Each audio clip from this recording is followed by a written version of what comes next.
Well, thank you very much. It's an honor to be here. What a great place. What a great place, but more importantly, what great people.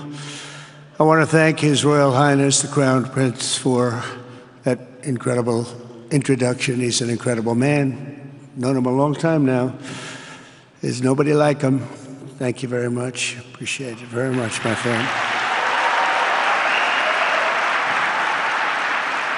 And it's a tremendous honor to return to this beautiful kingdom and be welcomed back with such extraordinary generosity and warmth. I've never forgotten the exceptional hospitality showed to us by King Salman, who's just, we talk about a great man. That is a great man. That is a great man, a great family. And that visit took place exactly 8 years ago. The graciousness of the royal family and the Saudi people is really unsurpassed, no matter where you go. Let me also thank the countless ministers, government officials, business leaders, and distinguished guests for that warm welcome. Very warm, and I know so many of you. I'd like to call out all of your names, but we have a lot of problems. We'd be here for a long time. We don't want that, so don't be upset. With this historic state visit, we celebrate more than 80 years of close partnership between the United States and the Kingdom of Saudi Arabia. Ever since President Franklin Roosevelt met with King Salman's father, King Abdul Aziz, aboard the USS Quincy in 1945, the U.S. Saudi relationship has been a bedrock of security and prosperity. Today we reaffirm this important bond, and we take the next steps to make our relationship closer, stronger, and more powerful than ever before. It is more powerful than ever before.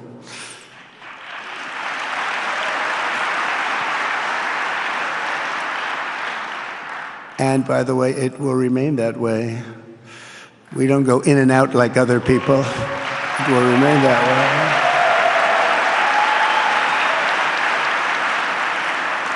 I've come this afternoon to talk about the bright future of the Middle East, but first let me begin by sharing the abundance of good news from a place called America.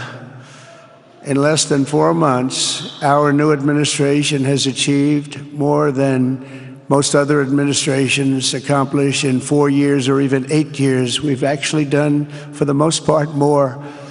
The day I took office, we inherited, thank you. Thank you. The day I took office, we inherited a colossal invasion on our southern border, an invasion like you'd never want to see here. Nobody should ever want to see it. But within weeks, we slashed illegal border crossings to an all-time low, down 99.999%. That's good, even for this great gentleman standing right in front of me. That's a good number. We had hundreds of thousands of people. They came in at the same time last year, and last month we had, in this massive border, 3 people that got in. That's quite a difference, and we have no choice but to get a lot of the people that came in because they were not the best people. They were, in many cases, very bad people. We're getting them out. We're getting them out very fast. We're bringing them back to where they came from. We have no choice. After years of military recruiting shortfalls, enlistments in the U.S. Armed Forces are now the highest in 30 years because there is such an incredible spirit in the United States of America. We have tremendous spirit again. Just about a year ago, it was a big story, front page on every paper all over the world, that nobody wanted to enlist in our military, meaning we were way under enlisted. And just last week it came out that we had the strongest enlistment. They say 30 years, but probably it's maybe ever. They don't go back that far. It's the best, and that includes police officers, firemen, everything else. Is a great spirit in the United States right now. A brand new poll from Rasmussen just showed that the number of Americans who believe the nation is on the right track, they have a right track, wrong track, is now the highest in over 20 years. And it hasn't been anything like this because for many years it was the wrong track. And I can tell you for the last 4 years it was definitely the wrong track, but it's the highest it's been in many, many years. We renamed the Gulf of Mexico into the Gulf of America. That was very popular, other than perhaps with Mexico. And most importantly for the people in this room, the days of economic misery under the last administration are rapidly giving way to the greatest economy in the history of the world. We are rocking. The United States is the hottest country, with the exception of your country, I have to say, right? I'm not going to take that on. No, Mohammed, I'm not going to take that on. Wouldn't that be a terrible thing if I made that full statement? But I will not do it. You're hotter. At least as long as I'm up here, you're hotter. But groceries, gasoline, energy, and all other prices are down with no inflation. We have no inflation, and in a few short weeks, we've created 464,000 brand new jobs. Think of that. It's almost 500,000 jobs created just in a matter of weeks. We just reached a historic trade agreement with the United Kingdom, and over the weekend we reached a breakthrough agreement with China. Both outstanding deals. China's agreed. We have to get it down. We have to get the little details down. And Scott, you're going to work on that very hard, but China's agreed to open up to the United States for trade and everything else. But they have to do it, so we'll see what happens. But we had a very, very good meeting with both of those countries. We are cutting 10 old regulations for every new regulation. We're getting rid of all of the red tape that is so many, frankly, countries, as they get older, they develop a lot of red tape, and we're getting rid of it. We're getting rid of it at record levels. And I'm pleased to report that the United States Congress is on the verge of passing the largest tax cut and regulation cut in American history. We think we're in good shape to get that. And if we get that, that will be like a rocket ship for our country. In the first quarter of the year, the investment in America was up an astounding 22%. More than $10 trillion of new investments have been announced or are coming just since the election on November 5th. So think of that. In a very short period of time, we have over $10 trillion, and it could be much higher than that. Not everybody comes to the White House to have a news conference that they're going to be opening up in America, but they're all coming in at numbers that we've never seen before.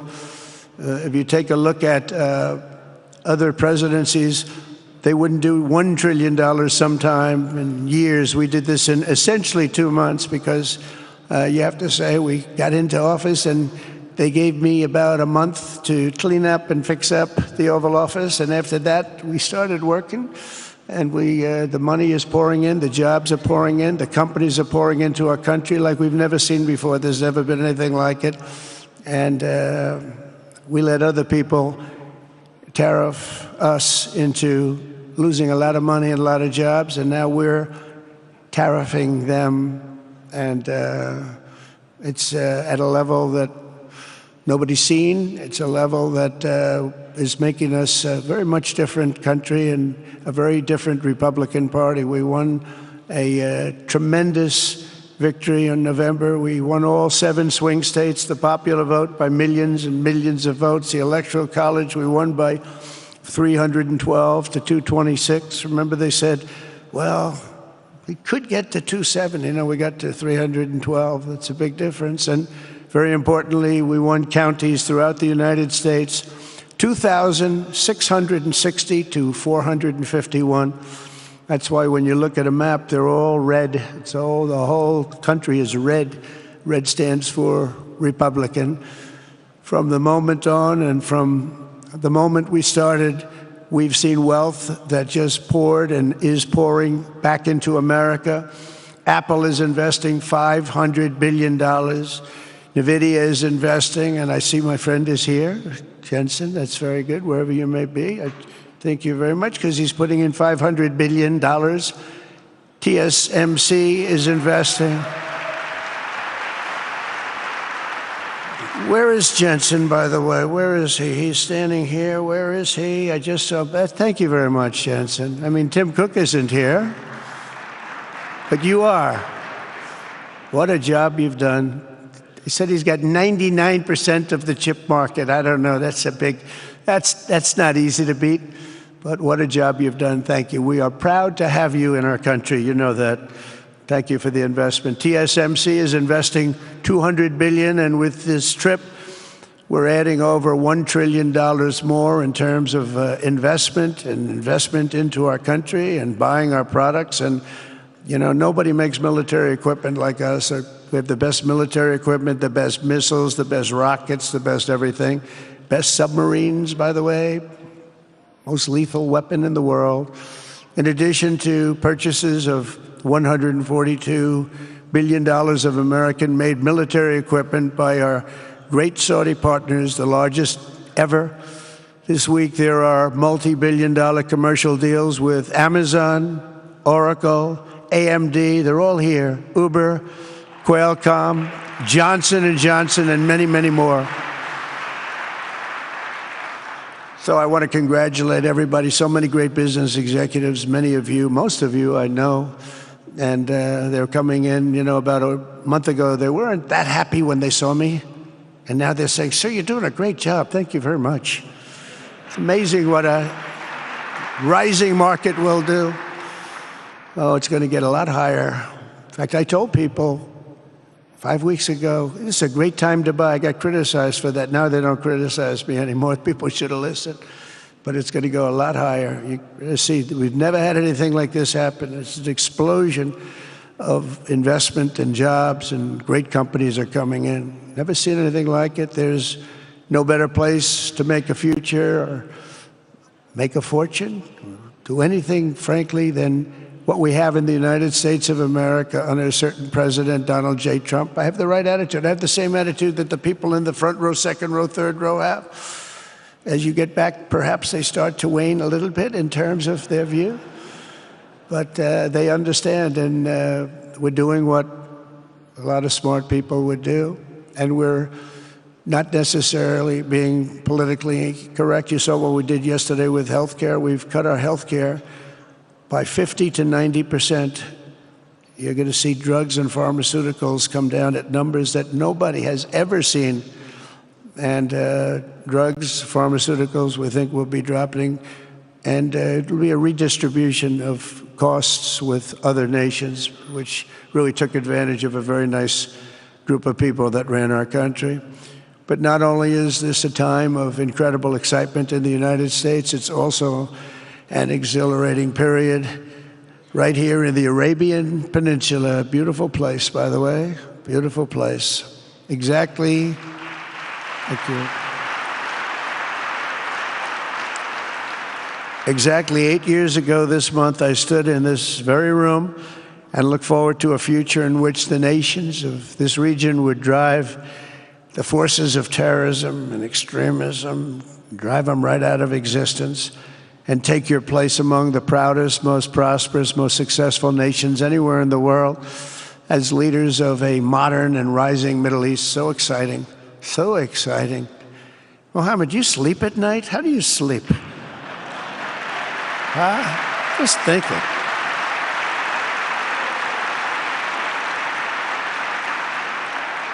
What a job. He tosses and turns like some of us. Tosses and turns all night. How do I make it even better all night? It's the ones that don't toss and turn. They're the ones that will never take you to the promised land, won't they? But you have done some job. True. But critics doubted that it was possible what you've done. But over the past 8 years, Saudi Arabia has proved the critics totally wrong. The transformation that has occurred even by these incredible business leaders. I mean, you had the biggest leaders in business anywhere in the world standing right before us. But the transformation that has occurred under the leadership of King Salman and Crown Prince Mohammed has been truly extraordinary. Such a thing has, I don't think, ever happened before. I've never seen anything at that scale happen before.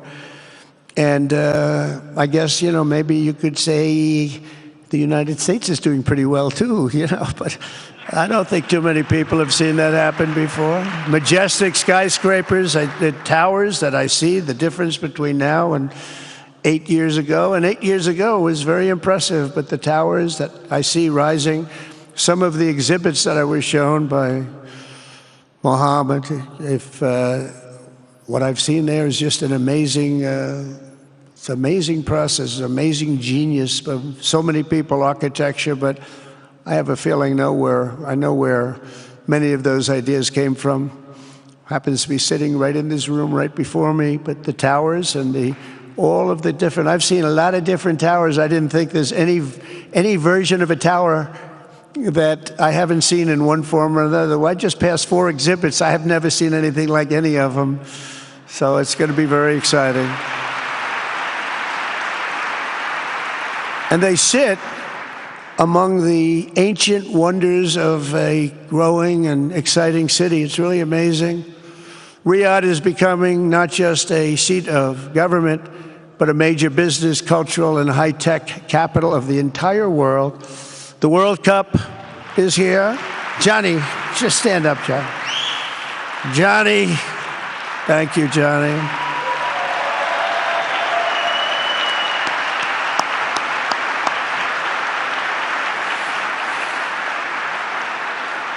Great job, Johnny, great job. But the World Cup and the World Expo will soon be coming here, just like the World Cup is coming to the United States. It's going to be really exciting next year.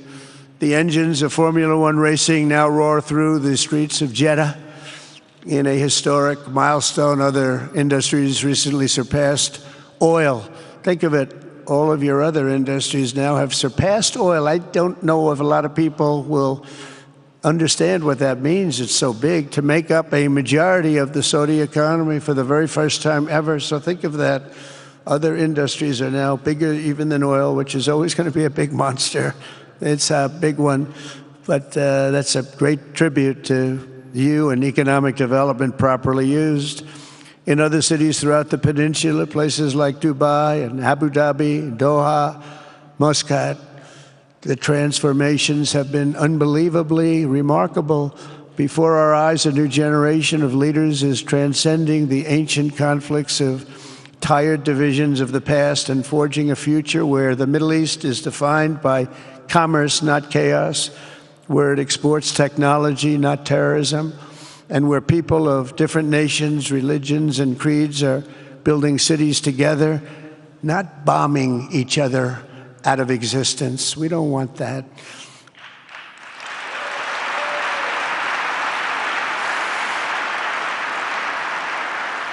And it's crucial for the wider world to note this great transformation has not come from Western interventionists or flying people in beautiful planes giving you lectures on how to live and how to govern your own affairs. No, the gleaming marvels of Riyadh and Abu Dhabi were not created by the so-called nation builders, neocons, or liberal nonprofits like those who spent trillions and trillions of dollars failing to develop Kabul, Baghdad, so many other cities. Instead, the birth of a modern Middle East has been brought by the people of the region themselves, the people that are right here, the people that have lived here all their lives, developing your own sovereign countries, pursuing your own unique visions and charting your own destinies in your own way. It's really incredible what you've done. In the end, the so-called nation builders wrecked far more nations than they built, and the interventionists were intervening in complex societies that they did not even understand themselves. They told you how to do it, but they had no idea how to do it themselves. Peace, prosperity, and progress ultimately came not from a radical rejection of your heritage, but rather from embracing your national traditions and embracing that same heritage that you love so dearly.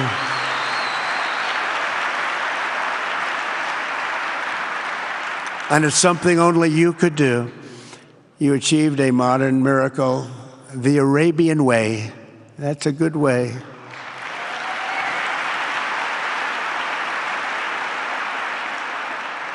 Today, the Gulf nations have shown this entire region a path towards safe and orderly societies with improving quality of life, flourishing economic growth, expanding personal freedoms, and increasing responsibilities on the world stage. After so many decades of conflict, finally it is within our grasp to reach the future that generations before us could only dream about, a land of peace, safety, harmony, opportunity, innovation, and achievement right here in the Middle East. So beautiful. It's such a beautiful thing that's happening. I guess, the people that are here can't even really appreciate it because you see it happening, and it's when you come to a place that you haven't seen in 5 years or 10 years or 20 years that it's even more incredible. When I left office just over 4 years ago, that future seemed almost impossible, what you've done. Together we had obliterated the killers of ISIS. We wiped them out, terminated its founder and leader, al-Baghdadi. We had healed the divide in the Gulf Cooperation Council, it's a very big deal, and united the nations of the region to stand against the enemies of all civilization. We'd imposed unprecedented sanctions on Iran and starved the regime of resources to fund terror. They were unable to fund anything because they had no money left. They had no money. But the new administration came in and let them have a lot of money, and you saw what happened. It was not money well spent. And with the historic Abraham Accords that we're so proud of, all the momentum was aimed at peace. And it aimed very successfully. It's been an amazing thing, the Abraham Accords. And it's my fervent hope, wish, and even my dream that Saudi Arabia, a place I have such respect for, especially over the last fairly short period of time, what you've been able to do, but we'll soon be joining the Abraham Accords. I think it'll be a tremendous tribute to your country. And it will be something that's really going to be very important for the future of the Middle East. I took a risk in doing them, and they've been an absolute bonanza for the countries that have joined. The Biden administration did nothing for 4 years. We would have had it filled out. But it will be a special day in the Middle East with the whole world watching when Saudi Arabia joins us, and you'll be greatly honoring me, and you'll be greatly honoring all of those people that have fought so hard for the Middle East. And I really think it's going to be something special, but you'll do it in your own time, and that's what I want, and that's what you want, and that's the way it's going to be. When I left office, the only thing still standing between this region and its unbelievable potential was a small group of rogue actors and violent thugs seeking constantly to drag the Middle East backward and into havoc, mayhem, and indeed into war. Unfortunately, instead of confronting these destructive forces, the last U.S. administration chose to enrich them and empower them and give them billions and billions of dollars. The Biden administration, the worst administration in the history of our country, by the way, spurned our most trusted and longstanding Gulf partners, and I can say partners worldwide, one of our great, great partners, no matter who we look to, and we have great partners in the world, but we have none stronger and nobody like the gentleman that's right before me. He's your greatest representative, greatest representative.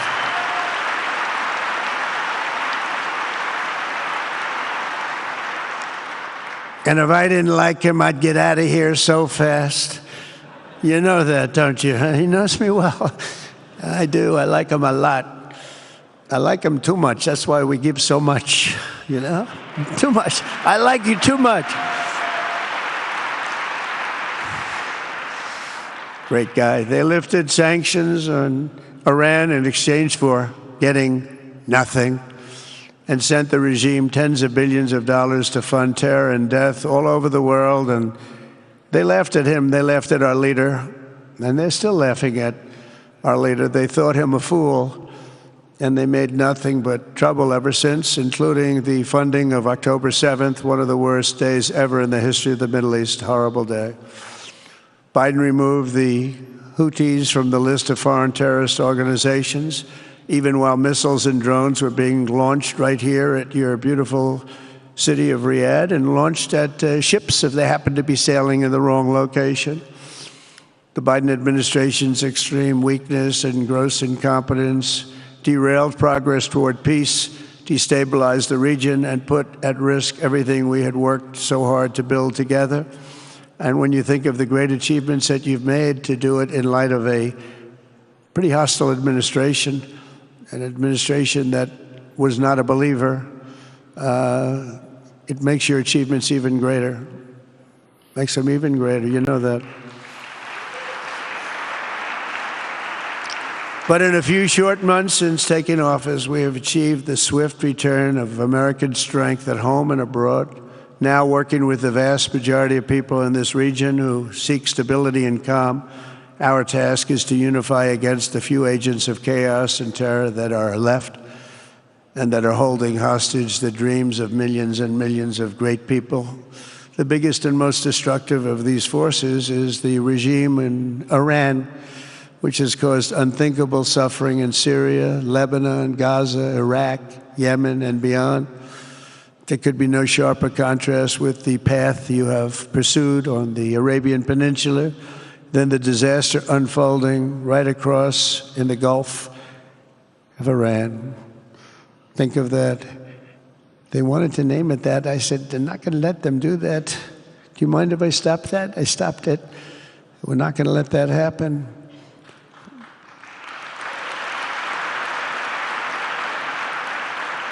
While you have been constructing the world's tallest skyscrapers in Jeddah and Dubai, Tehran's 1979 landmarks are collapsing into rubble and dust. They had it going for a little while under a much different system, but those buildings are largely falling apart, falling down, while you're building some of the world's biggest and most incredible infrastructure projects. Buildings, all sorts of things you're building that nobody's ever even seen before. Iran's decades of neglect and mismanagement have left the country plagued by rolling blackouts lasting for hours a day. All the time you hear about it. While your skill has turned dry deserts into fertile farmland, Iran's leaders have managed to turn green farmland into dry deserts as their corrupt water mafia, it's called it the water mafia, causes droughts and empty riverbeds. They get rich, but they don't let the people have any of it. And then, of course, there's the key difference at the root of it all. While the Arab states have focused on becoming pillars of regional stability and world commerce, Iran's leaders have focused on stealing their people's wealth to fund terror and bloodshed abroad. Most tragic of all, they have dragged down an entire region with them. Countless lives were lost in the Iranian effort to maintain a crumbling regime in Syria. Look at what happened with Syria. In Lebanon, their Hezbollah proxies have pillaged the hopes of a nation whose capital, Beirut, was once called the Paris of the Middle East. Can you imagine? All of this misery and so much more was entirely avoidable, absolutely avoidable, and Mohammed knew that. He knew that. Smart people knew that. If only the Iranian regime had focused on building their nation up instead of tearing the region down. Yet I'm here today not merely to condemn the past chaos of Iran's leaders, but to offer them a new path and a much better path toward a far better and more hopeful future. As I've shown repeatedly, I am willing to end past conflicts and forge new partnerships for a better and more stable world, even if our differences may be very profound, which obviously they are in the case of Iran. I have never believed in having permanent enemies. I am different than a lot of people think. I don't like permanent enemies, but sometimes you need enemies to do the job, and you have to do it right. Enemies get you motivated. In fact, some of the closest friends of the United States of America are nations we fought wars against in generations past, and now they're our friends and our allies. I want to make a deal with Iran. If I can make a deal with Iran, I'll be very happy if we're going to make your region and the world a safer place. But if Iran's leadership rejects this olive branch and continues to attack their neighbors, then we will have no choice but to inflict massive, maximum pressure, drive Iranian oil exports to zero like I did before. If you know that, they were a virtually bankrupt country because of what I did. They had no money for terror. They had no money for Hamas or Hezbollah, and take all action required to stop the regime from ever having a nuclear weapon. Iran will never have a nuclear weapon.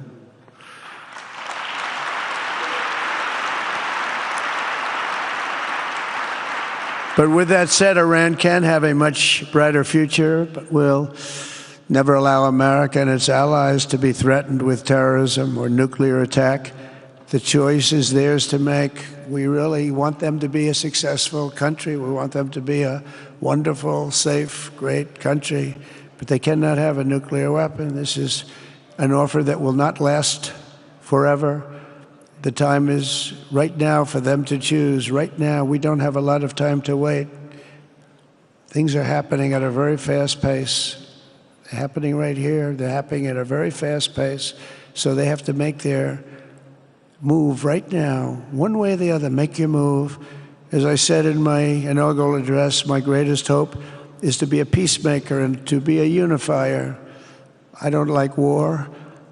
We have the greatest military, by the way, in the history of the world. You know, I rebuilt our military in my first 4 years and rebuilt it into the most powerful military there is.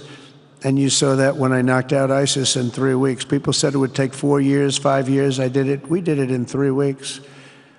Just days ago, my administration successfully brokered a historic ceasefire to stop the escalating violence between India and Pakistan. And I used trade to a large extent to do it. I said, fellas, come on, let's make a deal.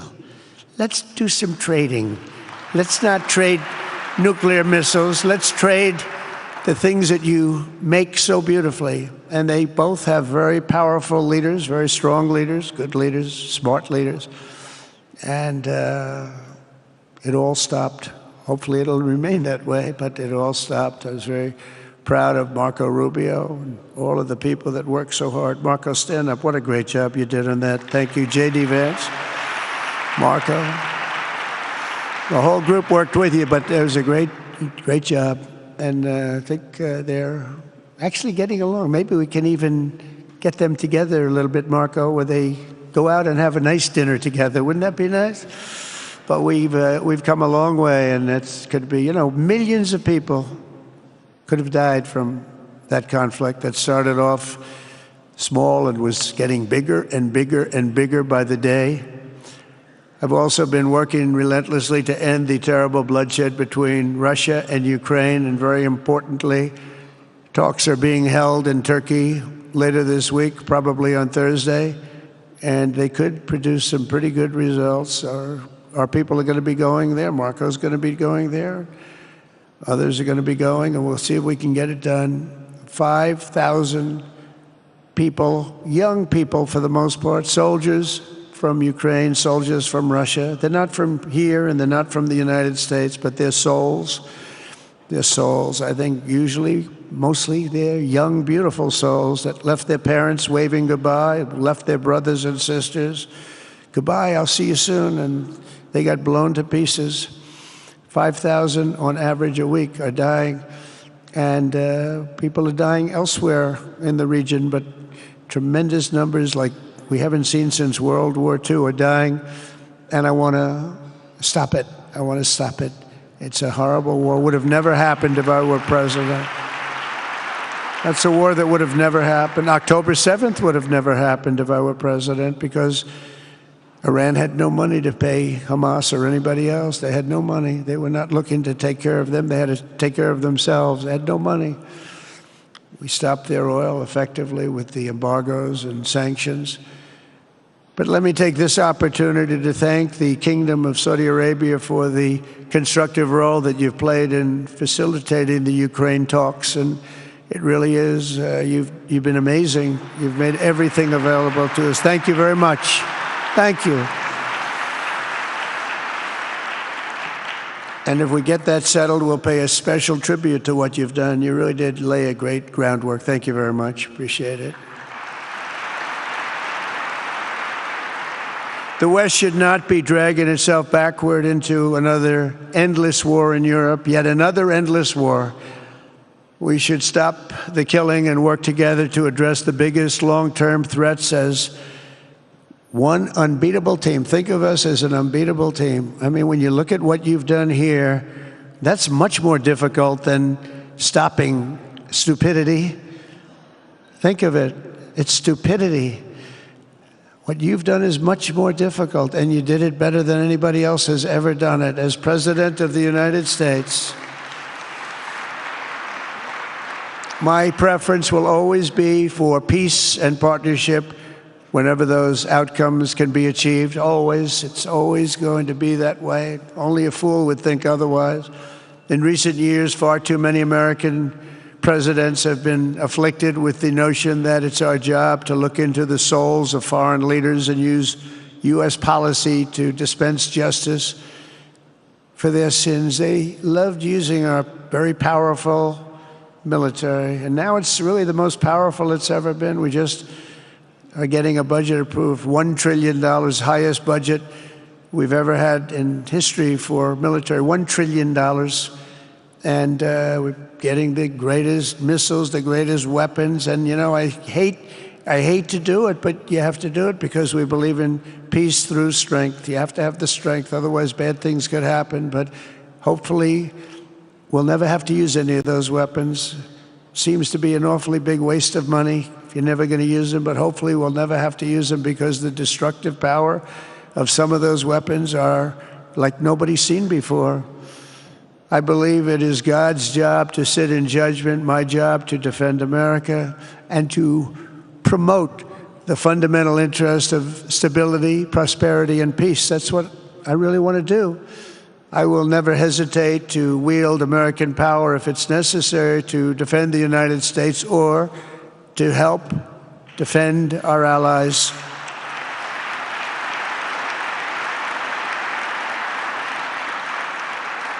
And there will be no mercy for any foe who tries to do us or them harm. We will have no mercy. They understand that. That's why I've been pretty lucky. A lot of people think, you know, he's looking to fight. He's looking to fight, and things get settled. It's an amazing thing when they really think you mean it. But we do. We have the greatest military, the strongest military, stronger than any. Nobody's even close. We have the best weapons in the world, but we don't want to use them. If you threaten America or our partners, however, then you'll be faced with overwhelming strength and devastating force. We have things that you don't even know about, you don't hear about. And if you did, you'd say, wow. In recent weeks, following repeated attacks on American ships and freedom of navigation in the Red Sea, the United States military launched more than 1,100 strikes on the Houthis in Yemen. As a result, the Houthis agreed to stop. They said, we don't want this anymore. It's the first time you've heard that from them, too. They're tough. They're fighters. But just days ago, we were asked to cease targeting commercial. They were not going to be targeting commercial ships in any way, shape, or form, or anything American. And they were very happy that we stopped. But we had 52 days of thunder and lightning like they've never seen before. This was a swift, ferocious, decisive, and extremely successful use of military force. Not that we wanted to do it, but they were shooting down ships. They were shooting at you. They were shooting at Saudi Arabia. We don't want them shooting at Saudi Arabia, if that's okay. So we hit them hard. We got what we came for, and then we got out. Since January 20th, the U.S. military has terminated 83 terrorist leaders operating across Iraq, Syria, and Somalia, including ISIS's #2 global leader. You read about that just recently. With the help of Pakistan, we apprehended the ISIS terrorists responsible for the attack on 13 American service members at Abbey Gate, that horrible, horrible disaster. During this Afghanistan withdrawal, you know, that's another thing that we don't even think about so much anymore. 13 died, but 42 were horribly wounded. But hundreds of people died overall, because I count the people on the other side.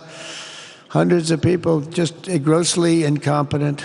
It's probably why Putin decided to go into Ukraine, something he never would have done if I were president. But we wouldn't have had the problems of October 7th if I were president. We wouldn't have had Ukraine, Russia if I were president.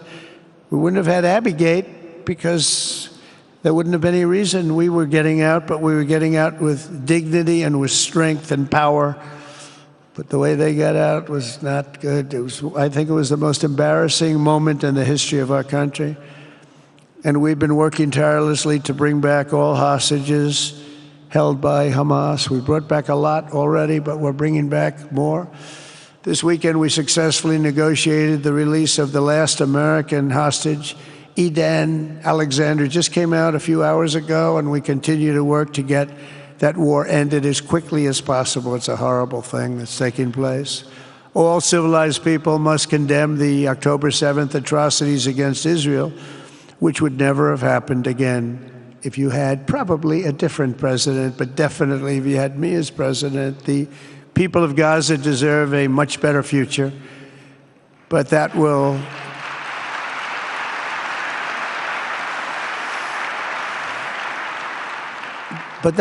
or can not occur as long as their leaders choose to kidnap, torture, and target innocent men, women, and children for political ends. The way those people are treated in Gaza, there's not a place in the world where people are treated so badly. It's horrible. After years of suffering, two of the nations most ravaged by terror are finally beginning to end their long nightmares under the new generation of leaders. In Lebanon, where a friend of mine has just become the ambassador. He's going to be great. I said, you know, that could be a very dangerous job. He said, I was born there. I'm Lebanese. I love that country. I said, but it's very dangerous. You know, this is a friend of mine from New York.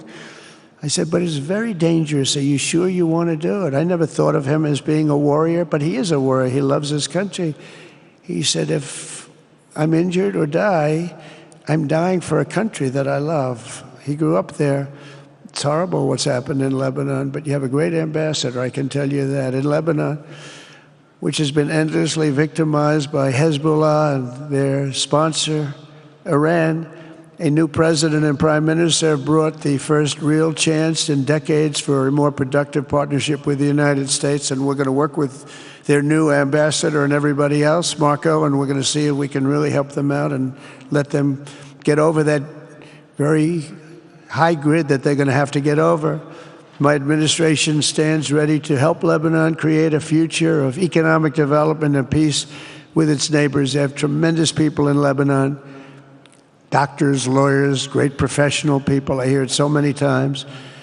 Likewise, in Syria, which has seen so much misery and death, there is a new government that will hopefully succeed in stabilizing the country and keeping peace. That's what we want to see in Syria. They've had their share of travesty, war, killing, many years. That's why my administration has already taken the first steps toward restoring normal relations between the United States and Syria for the first time in more than a decade. And I'm very pleased to announce that Secretary Marco Rubio will be meeting with the new Syrian foreign minister in Turkey later this week. And very importantly, after discussing the situation in Syria with the Crown Prince, your Crown Prince,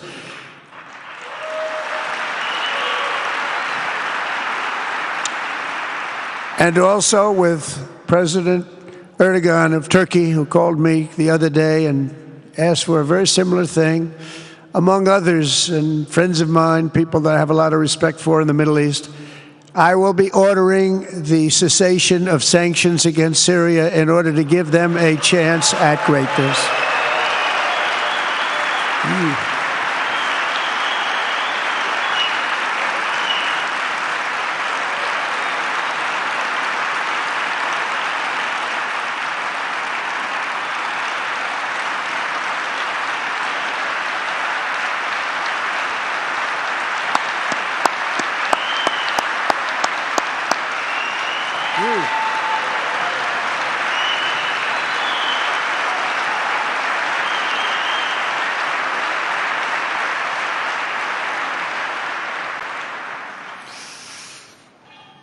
Oh, what I do for the Crown Prince. The sanctions were brutal and crippling and served as an important function, nevertheless, at the time. But now it's their time to shine. It's their time to shine. We're taking them all off, and they're going to have, I think they're going to have, based on the people and the spirit and everything else that I'm hearing about. So I say, good luck, Syria. Show us something very special like they've done, frankly, in Saudi Arabia. Okay? They're going to show us something special. Very good people. Everywhere we can, my administration is pursuing peaceful engagement, offering a strong and steady hand of friendship to all that will take it in good faith. Together, we have made unprecedented strides and tremendous progress, and we're still just at the dawn of the bright new day that awaits for the people of the Middle East, the great, great people of the Middle East. If the responsible nations of this region seize this moment, put aside your differences and focus on the interests that unite you, then all of humanity will soon be amazed at what they will see right here in this geographic center of the world. It really is. It's like a center of the world and the spiritual heart of its greatest faiths. For the first time in 1,000 years, the world will look at this region not as a place of turmoil and strife and war and death, but as a land of opportunity and hope, just like you've done right here, a cultural and commercial crossroads of the planet.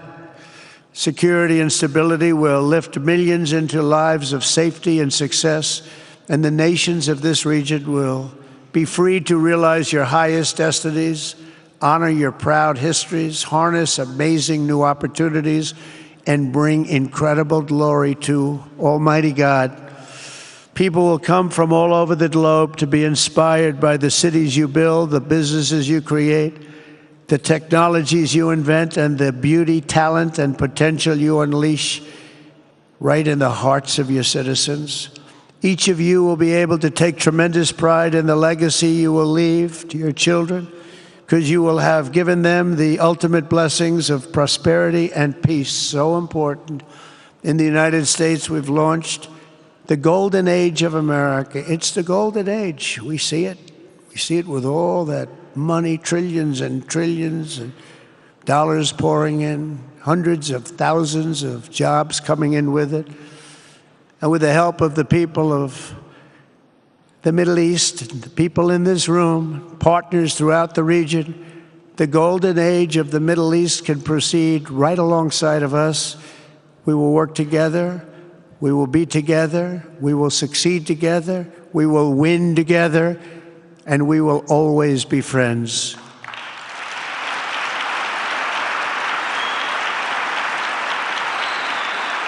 Thank you.